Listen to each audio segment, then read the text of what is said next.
Data അനലിറ്റിക്സിൽ 40 mark score ചെയ്യാനുള്ള സ്ട്രാറ്റജിയാണ് ഇവിടെ പറയുന്നത്. മൊഡ്യൂൾ 1 ഇതിൽ മെയിനായിട്ട് നോക്കേണ്ട കാര്യങ്ങൾ ഒന്ന് മീഡിയൻ മോഡ്. അതിൻ്റെ ഫോർമുലാസ് ഒക്കെ സിമ്പിളാണ്, അപ്ലൈ ചെയ്യാൻ വലിയ പണിയൊന്നുമില്ല. പിന്നെ ഇതിൽ ചെറുതായിട്ട് ഒരു സബ് ക്വസ്റ്റ്യൻ ഉണ്ടാവും, ഡാറ്റ സ്ക്യൂഡ് ആണോ എന്ന് ചോദിക്കും. പിന്നെ മെഷേഴ്സ് ഓഫ് ഡിസ്പേർഷൻ, ഇതിൽ റേഞ്ച് ഇന്റർ ക്വാർട്ടൈൽ റേഞ്ച്, അത് മാത്രമായിട്ട് ഒരു 4 മാർക്ക് അല്ലെങ്കിൽ 7 മാർക്കിന് ചോദിക്കും. പിന്നെ റേഞ്ച്, പിന്നെ ഡീവിയേഷനിൽ തന്നെ സ്റ്റാൻഡേർഡ് ആൻഡ് ആബ്സല്യൂട്ട് ഡീവിയേഷൻ ഉണ്ട്, പിന്നെ വേരിയൻസും. ഇതിന്റെ ന്യൂമറിക്കലാണ് മെയിനായിട്ട് വരുന്നത്. പിന്നെ അതർ ടോപ്പിക്സിൽ point and interval estimation, hypothesis testing, പിന്നെ ടി ടെസ്റ്റും. ഇത് എക്സ്പ്ലെയിൻ ചെയ്യുക, പിന്നെ ഇതിന്റെ സ്റ്റെപ്സ് എഴുതുക. എസ്റ്റിമേഷന്റെ കേസിൽ അത് രണ്ടും തമ്മിൽ ഡിഫറൻഷിയേറ്റ് ചെയ്യാൻ ചോദിക്കും. മൊഡ്യൂൾ 2 ഡാറ്റ അനലിറ്റിക്സിൽ തന്നെ ഏറ്റവും എളുപ്പമുള്ള ഒരു മൊഡ്യൂളാണിത്. ഇതിൽ മെയിൻ ആയിട്ടുള്ളത് 2 തിയറി ക്വസ്റ്റ്യൻസ് ആണ്, ഒന്ന് ലൈഫ് സൈക്കിൾ, പിന്നെ ഒന്ന് അനലിറ്റിക് പ്രോസസ് മോഡൽ. ഇതിൽ രണ്ടിലും ഡയഗ്രാം ഉണ്ട്. പിന്നെ ലൈഫ് സൈക്കിൾ ഞാൻ നോക്കിയ എല്ലാ ക്വസ്റ്റ്യൻ പേപ്പറിലും എന്ന് വെച്ചാൽ ഒരു 4 ക്വസ്റ്റ്യൻ പേപ്പർ ഞാൻ നോക്കിയിരിക്കണം, അതിലെല്ലാത്തിലും ലൈഫ് സൈക്കിൾ വന്നിട്ടുണ്ട്. പിന്നെ അനലിറ്റിക് പ്രോസസ് മോഡൽ 3 പ്രാവശ്യം ചോദിച്ചിട്ടുണ്ട്.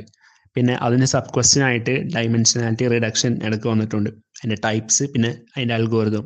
പിന്നെ സാമ്പിളിംഗ് പാർട്ടേൽ കുറേ പ്രാവശ്യം ചോദിച്ചിട്ടുള്ളതാണ് ആ കാര്യങ്ങളൊക്കെ. മൊഡ്യൂൾ 3 ഇതിൽ കുറച്ച് ന്യൂമറിക്കൽസും പഠിക്കേണ്ടി വരും. സോ ഇതിൽ ഇമ്പോർട്ടൻ്റ് ആയിട്ടുള്ള ടോപ്പിക്സ് എന്ന് പറഞ്ഞു കഴിഞ്ഞാൽ ഒന്ന് കെ മീൻസ് അൽഗോരിതം, അതിൻ്റെ അൽഗോരിതം ന്യൂമറിക്കൽസും നോക്കണം, അതേപോലെ തന്നെ നെയ്ബ് ബൈസ് അൽഗോരിതത്തിന്. പിന്നെ അതർ ക്വസ്റ്റ്യൻസിലെ KNN അൽഗോരിതം, ഇത് ലേസി ലേണർ അൽഗോരിതം, എന്തുകൊണ്ടാണ് ഇതിനെ അങ്ങനെ വിളിക്കുന്നത് അത് ചോദിക്കും. പിന്നെ അഗ്ലോമറേറ്റീവ് ക്ലസ്റ്ററിംഗ് അൽഗോരിതവും, പിന്നെ ഫ്രീക്വന്റ് ഐറ്റം സെറ്റ്സിന്റെ ന്യൂമറിക്കലും. മൊഡ്യൂൾ 4 ഇതിൽ മെയിനായിട്ട് ചോദിക്കുന്ന ക്വസ്റ്റ്യൻസ് എന്ന് പറഞ്ഞു കഴിഞ്ഞാൽ ഒന്ന് big data analytics and credit risk modeling, ഇത് കുറേ പ്രാവശ്യം വന്നിട്ടുണ്ട്. അല്ലെങ്കിൽ ബിഗ് ഡാറ്റ അനലിറ്റിക്സും ബിസിനസ് പ്രോസസ് അനലിറ്റിക്സും. പിന്നെ ഒരിക്കൽ ചേൺ പ്രഡിക്ഷൻ്റെ ഒരു ക്വസ്റ്റ്യൻ ചോദിച്ചിട്ടുണ്ട്. പിന്നെ ക്യാരക്ടറിസ്റ്റിക്സ് ഓഫ് ബിഗ് ഡാറ്റ, ഇത് എളുപ്പമാണ്, 7 മാർക്കിനാണ് ചോദിച്ചിട്ടുള്ളത്. വേറെ അതർ ടോപ്പിക്സിൽ മാപ്പ് റെഡ്യൂസ് പ്രോഗ്രാം, എന്താണ് മാപ്പ് റെഡ്യൂസ്, പിന്നെ അതിൻ്റെ ഒരു പ്രോഗ്രാം, എൻവയോൺമെൻറ്റ് എങ്ങനെ കൺഫിഗർ ചെയ്യുക, ആ കാര്യങ്ങളൊക്കെ. മൊഡ്യൂൾ 5 എൻ്റെ ഒരു അഭിപ്രായത്തിൽ ഡാറ്റ അനലിറ്റിക്സിൽ ഏറ്റവും ടഫായിട്ടുള്ളൊരു മൊഡ്യൂളാണ്. ബിക്കോസ് ബാക്കി 4 മൊഡ്യൂളും പഠിച്ചിട്ട് ഇങ്ങോട്ട് എത്തുമ്പോൾ R ലാംഗ്വേജിനെ പറ്റി കുറച്ച് അറിയണം. എന്നുവെച്ചാൽ അതിൻ്റെ വർക്കിംഗ് എങ്ങനെ, അതിൻ്റെ ആട്രിബ്യൂട്ട്സ് അതെങ്ങനെ അപ്ലൈ ചെയ്യുക, അത് വെച്ചിട്ട് പ്രോഗ്രാം ഉണ്ടാക്കുക, ആ കാര്യങ്ങളൊക്കെ. അപ്പോൾ അതിൽ ഒരു ക്വസ്റ്റ്യനാണ് program to import data from CSV or text file. എളുപ്പമാണ്. പിന്നെ ചിലപ്പോൾ എക്സാമ്പിൾ തന്നിട്ട് ഡെമോൺസ്ട്രേറ്റ് ചെയ്യാൻ പറയും, അത്രേ ഉള്ളൂ.